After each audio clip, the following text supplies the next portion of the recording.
Chers pèlerins et chers amis de la chaîne de télévision Ciel et Lumière, en ce mardi 30 juillet, nous sommes rassemblés au nom du Père, du Fils et du Saint-Esprit. Amen. Le Seigneur soit avec vous. Et avec votre esprit. La messe de ce matin est célébrée aux intentions de M. Joseph Gilles Yemkil, recommandé par M. Yves Boussiki. Au début de cette célébration, nous faisons appel à la miséricorde du Seigneur, qu'il entende notre prière et nous rende dignes de participer au repas auquel nous sommes conviés. Seigneur Jésus, envoyé par le Père pour guérir et sauver l'humanité, prends pitié de nous. Prends pitié de nous. Ô Christ venu dans le monde appeler tous les pécheurs, prends pitié de nous. Prends pitié de nous. Seigneur, élevé dans la gloire du Père, où tu intercèdes pour nous, prends pitié de nous. Prends pitié de nous. Que Dieu Tout-Puissant nous fasse miséricorde, qu'il nous pardonne nos péchés et nous conduise à la vie éternelle. Amen. Prions le Seigneur. Dans ton amour inlassable, Seigneur, veille sur ta famille, et puisque ta grâce est notre unique espoir, garde-nous sous ta constante protection. Par Jésus-Christ, ton Fils, notre Seigneur, notre Dieu, qui vit et règne avec toi, en l'unité de l'Esprit Saint, pour les siècles des siècles. Amen.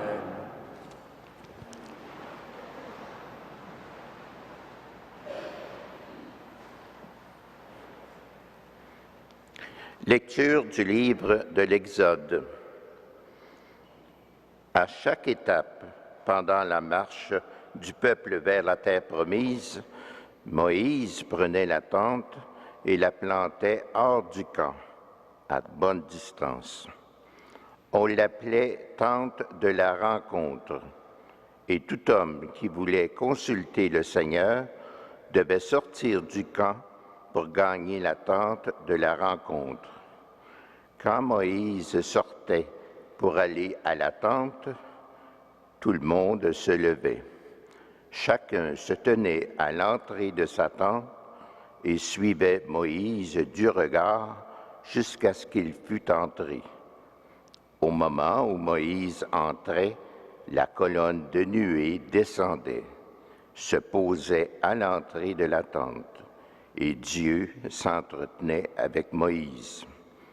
Tout le peuple voyait la colonne de nuée qui restait à l'entrée de la tente. Tous se levaient et se prosternaient, chacun devant sa tente. Le Seigneur s'entretenait avec Moïse face à face, comme on s'entretient d'homme à homme. Puis Moïse retournait dans le camp, mais son serviteur, le jeune Josué, fils de Nun, ne quittait pas l'intérieur de la tente. Un jour, Moïse dit au Seigneur, « Je t'en prie, laisse-moi contempler ta gloire. » Dieu répondit, « Je vais passer devant toi avec toute ma splendeur, et je prononcerai devant un nom qui est Yahvé, le Seigneur. Je fais grâce à qui je veux, je montre ma tendresse à qui je veux. » Il dit encore, « Tu ne pourras pas voir mon visage, car on ne peut pas me voir sans mourir. » Le Seigneur ajouta, « Voici une place près de toi. Tu te tiendras sur le rocher. Quand passera ma gloire? Je te mettrai dans le creux du rocher, et je t'abriterai de ma main jusqu'à ce que j'aie passé. Puis je retirerai ma main, et tu me verras de dos, mais mon visage, personne ne peut le voir. » Moïse tailla de nouveau 2 tables de pierre. Il se leva de bon matin, et il gravit la montagne du Sinaï, comme le Seigneur le lui avait ordonné. Il emportait les 2 tables de pierre, Le Seigneur descendit dans la tente et vint se placer auprès de Moïse. Il proclama lui-même son nom.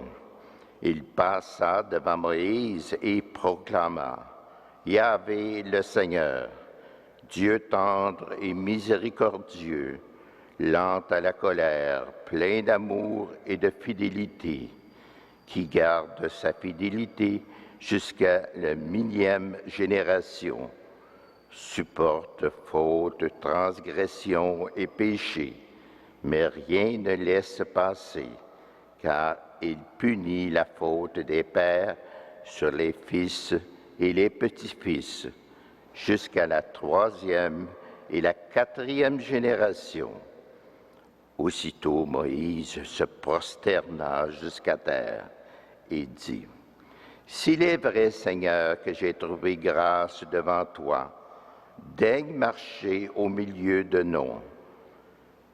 Oui, c'est un peuple à la tête dure, mais tu pardonneras nos fautes et nos péchés, et tu feras de nous un peuple qui t'appartienne. Moïse demeura sur le Sinaï avec le Seigneur 40 jours et 40 nuits. Il ne mangea pas de pain et ne but pas d'eau. Sur les tables de pierre, il écrivit les clauses de l'Alliance, les 10 commandements. Parole du Seigneur. Grâce à Dieu.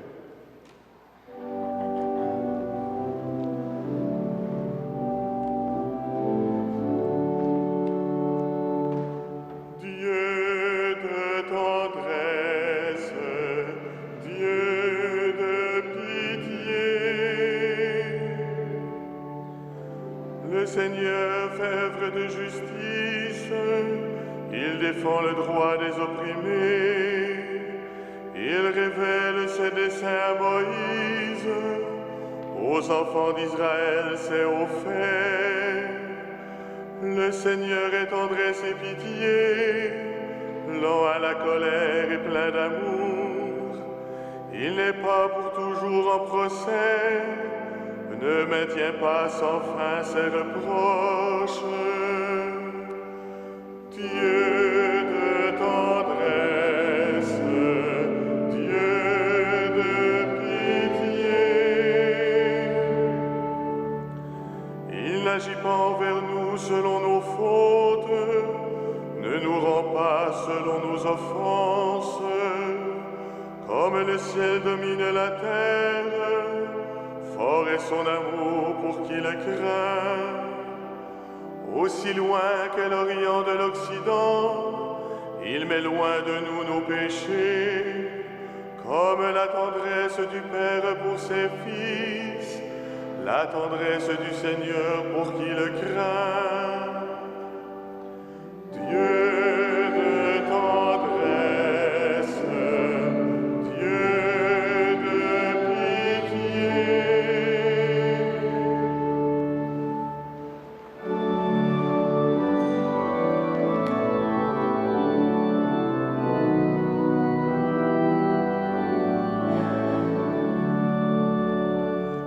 Alléluia, Alléluia, Alléluia, Alléluia. La parole de Dieu est semée en nos cœurs. Heureux qui la reçoit et la fait fructifier. Alléluia, Alléluia, Alléluia, Alléluia.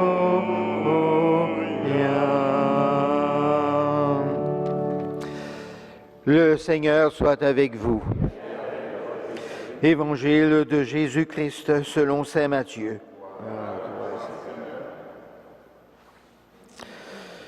Laissant la foule, Jésus vint à la maison. Ses disciples s'approchèrent et lui dirent: « Explique-nous clairement la parabole de l'ivraie dans le champ. » Il leur répondit: « Celui qui sème le bon grain, c'est le Fils de l'homme. Le champ, c'est le monde.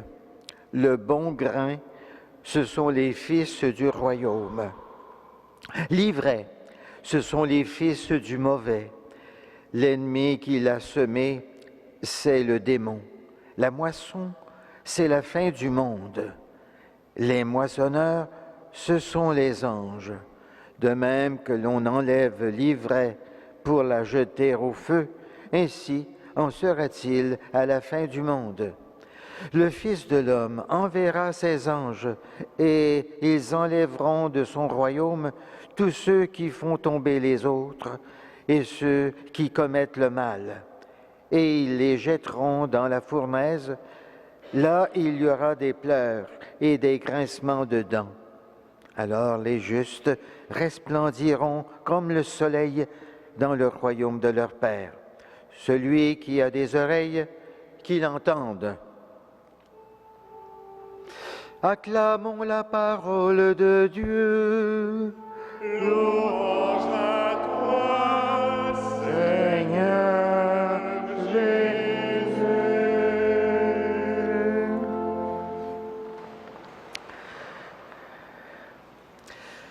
Chers amis, frères et sœurs, les disciples demandent à Jésus de leur expliquer clairement la parabole de l'ivraie dans le champ. Il vient justement de leur raconter cette parabole, mais il s'adressait d'abord à toute la foule qui le suivait.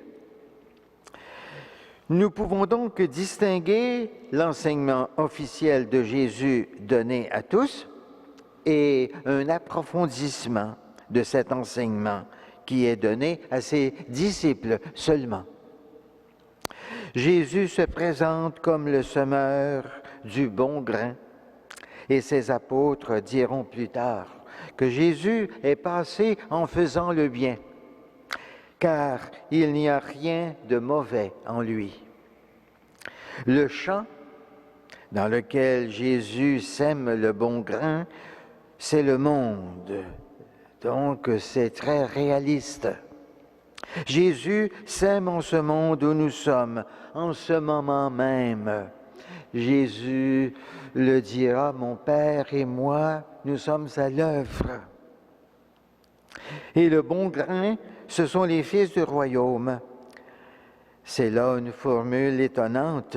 Et les fils du royaume, eh bien, c'est nous tous.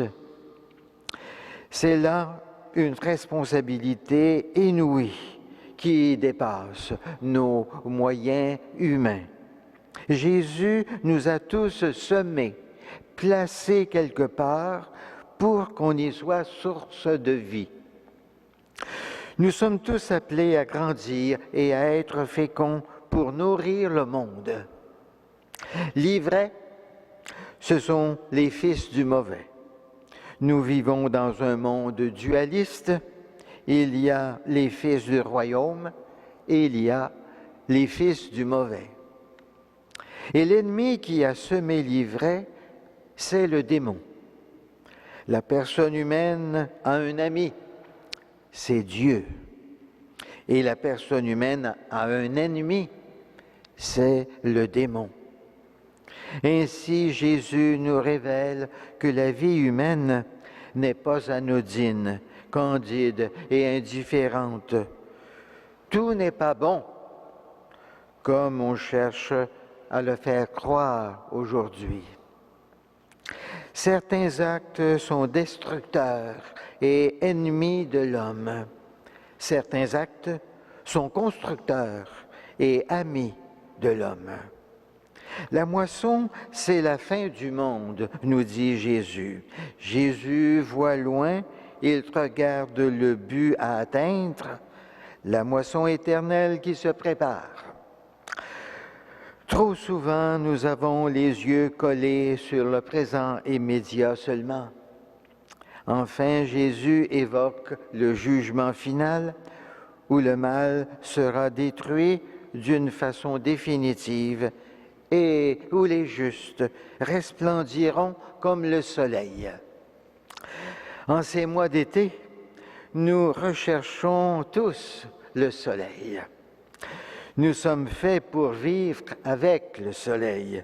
Le soleil, c'est ce qu'il y a de plus beau et c'est gratuit. Oui, dans le royaume du Père, les justes brillent comme le soleil. Nous serons avec Dieu pour y vivre éternellement. Que l'Eucharistie fasse briller le soleil de Dieu en nos cœurs. Amen.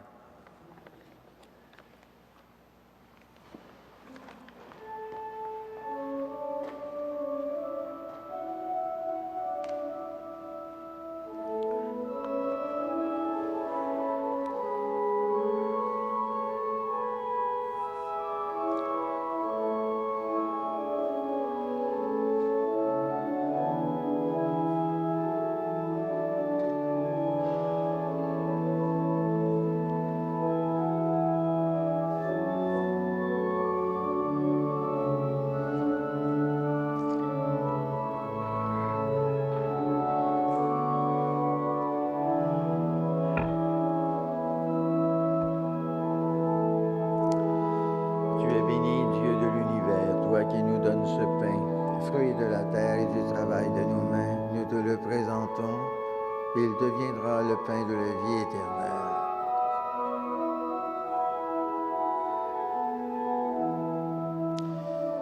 Tu es béni, Dieu de l'univers, toi qui nous donnes ce vin, fruit de la vigne et du travail de nos mains. Nous te le présentons. Il deviendra le vin du royaume éternel.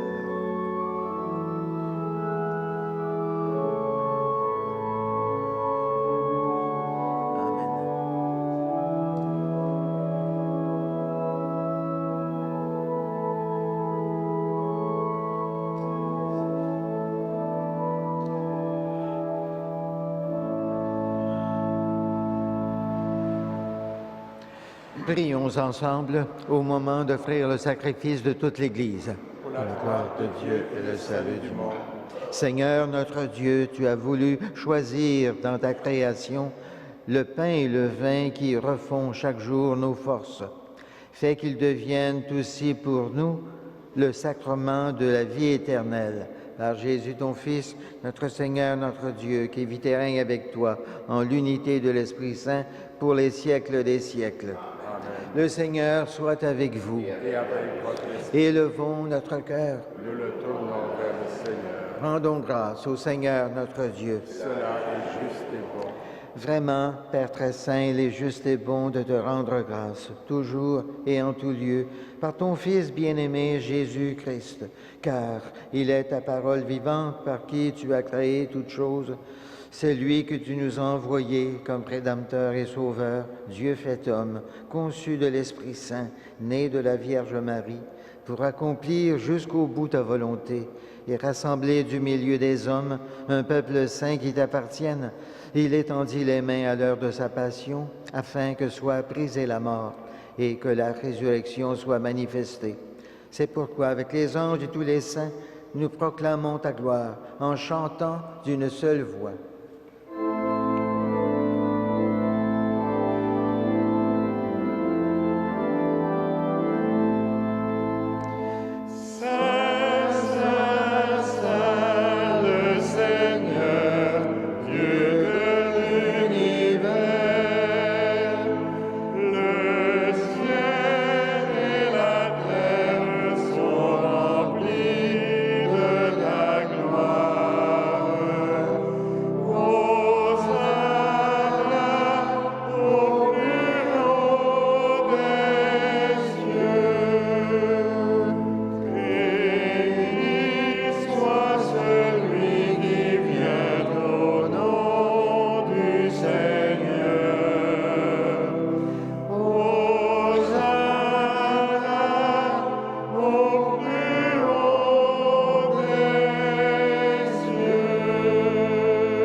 Toi qui es vraiment saint, toi qui es la source de toute sainteté, Seigneur, nous te prions. Sanctifie ces offrandes en répandant sur elles ton esprit, qu'elles deviennent pour nous le corps et le sang de Jésus, le Christ notre Seigneur. Au moment d'être livré et d'entrer librement dans sa passion, il prit le pain, il rendit grâce, il le rompit et le donna à ses disciples en disant, « Prenez et mangez-en tous, ceci est mon corps, livré pour vous. »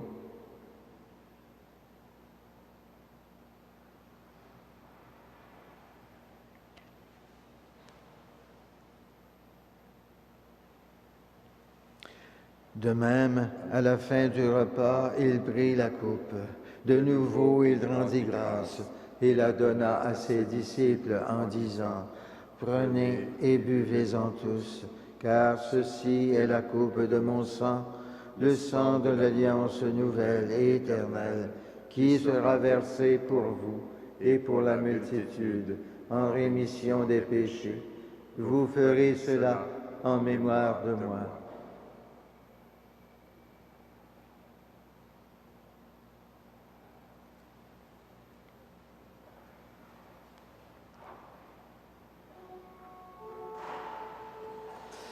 Il est grand le mystère de la foi.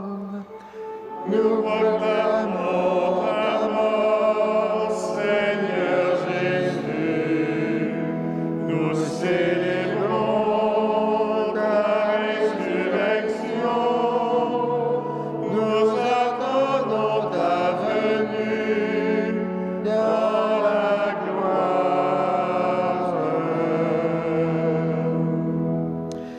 Faisant ici mémoire de la mort et de la résurrection de ton Fils, nous t'offrons, Seigneur, le pain de la vie et la coupe du salut, et nous te rendons grâce, car tu nous as choisis pour servir en ta présence.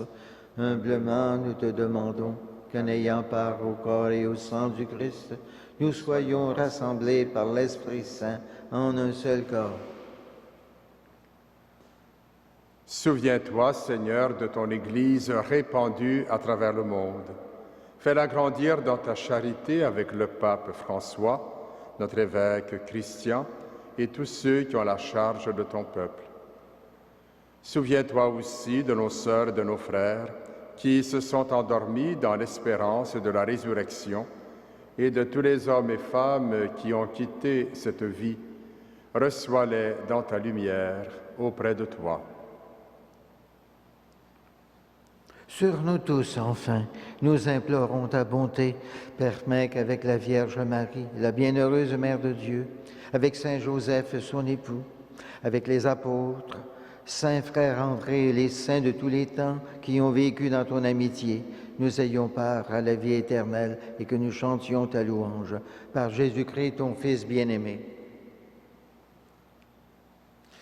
Par lui, avec lui et en lui, à toi, Dieu le Père Tout-Puissant, dans l'unité du Saint-Esprit, tout honneur et toute gloire, pour les siècles des siècles. Amen.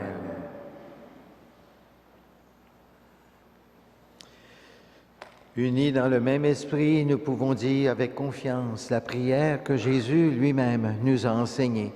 Notre Père qui es aux cieux, que ton nom soit sanctifié, que ton règne vienne, que ta volonté soit faite sur la terre comme au ciel. Donne-nous aujourd'hui notre pain de ce jour. Pardonne-nous nos offenses, comme nous pardonnons aussi à ceux qui nous ont offensés. Et ne nous soumets pas à la tentation, mais délivre-nous du mal. Délivre-nous de tout mal, Seigneur, et donne la paix à notre temps. Par ta miséricorde, libère-nous du péché. Rassure-nous devant les épreuves en cette vie où nous espérons le bonheur que tu promets et l'avènement de Jésus-Christ, notre Sauveur. Car c'est à toi qu'appartiennent le règne, la puissance et la gloire pour les siècles des siècles.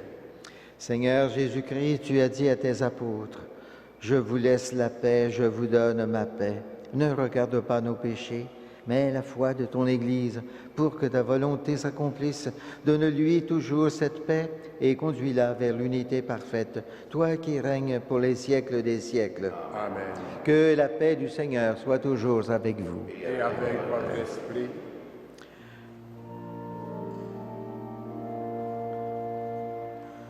Agneau de Dieu, qui enlève le péché du monde,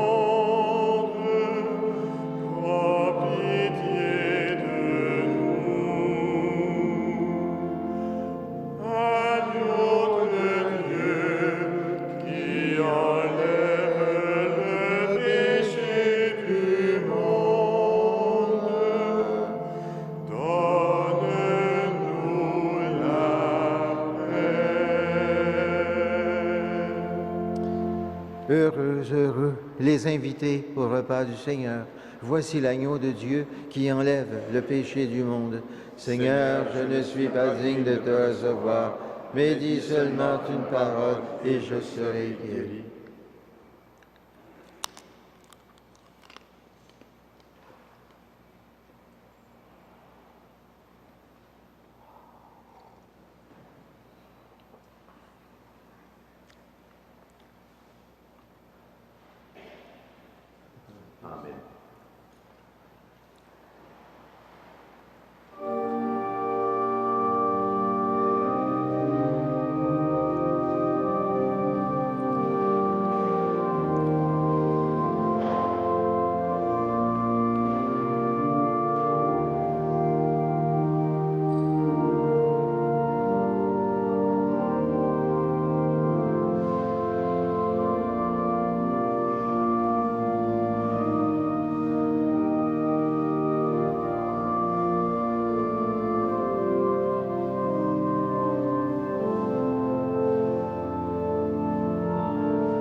Prions le Seigneur.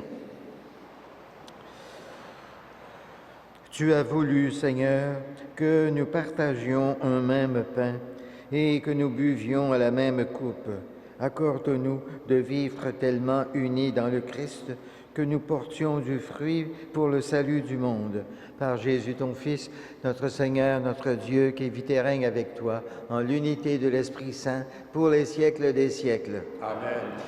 Le Seigneur soit avec vous. Et avec votre esprit. Et que Dieu Tout-Puissant vous bénisse, le Père, le Fils et le Saint-Esprit. Amen. Allons dans la paix et dans la joie du Christ. Nous rendons grâce à Dieu.